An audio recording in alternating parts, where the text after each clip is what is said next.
चाहे कुछ भी हो जाए, धर्मेंद्र प्रधान का इस्तीफा लिए बिना हम यहाँ से नहीं हटेंगे। हमारी टीम को आज रात अरेस्ट कर दिया जाता है। ये आंदोलन आगे शांतिपूर्ण तरीके से आगे बढ़ाने की जिम्मेदारी आपकी है।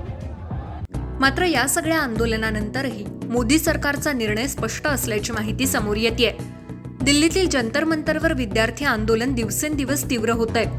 कॉक्रोच जनता पक्षासह अनेक संघटनांनी केंद्रीय शिक्षण मंत्री धर्मेंद्र प्रधान यांच्या राजीनाम्याची मागणी लावून धरली आहे। महाराष्ट्र टाइम्सनं भाजपच्या सूत्रांच्या हवाल्याने दिलेल्या माहितीनुसार धर्मेंद्र प्रधान यांचा राजीनामा घेण्याची सरकारची कोणतीही तयारी नाही।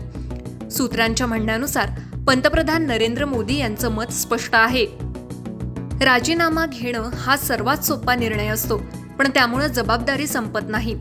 सरकारचं म्हणणं आहे की नीट प्रश्नपत्रिका फुटीशी संबंधित अनेक टोळ्यांचा पर्दाफाश करण्यात आलाय। पुढील कारवाई सुरू आहे आणि दोषींवर कठोर कारवाई केली जाणार आहे। याच दरम्यान केंद्र सरकारनं शिक्षण मंत्रालयात मोठा प्रशासकीय बदलही केलाय।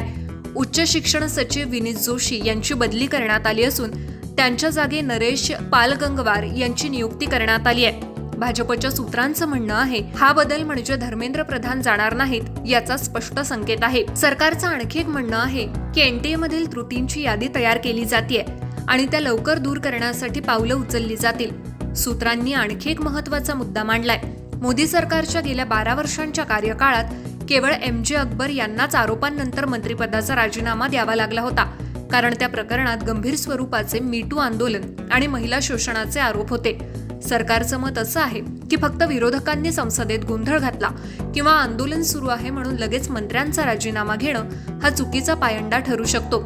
तसंच धर्मेंद्र प्रधान यांच्यावर वैयक्तिक भ्रष्टाचाराचे कोणतेही ठोस आरोप अद्याप झालेले नाहीत, असंही सूत्रांनी सांगितलंय।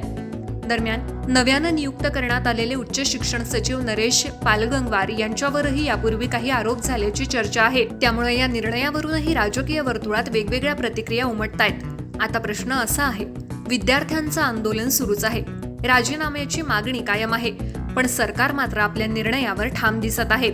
तुम्हाला काय वाटतं? धर्मेंद्र प्रधान यांनी राजीनामा द्यायला हवा का? की सरकारचा निर्णय योग्य आहे? तुमचं मत कमेंटमध्ये नक्की लिहा।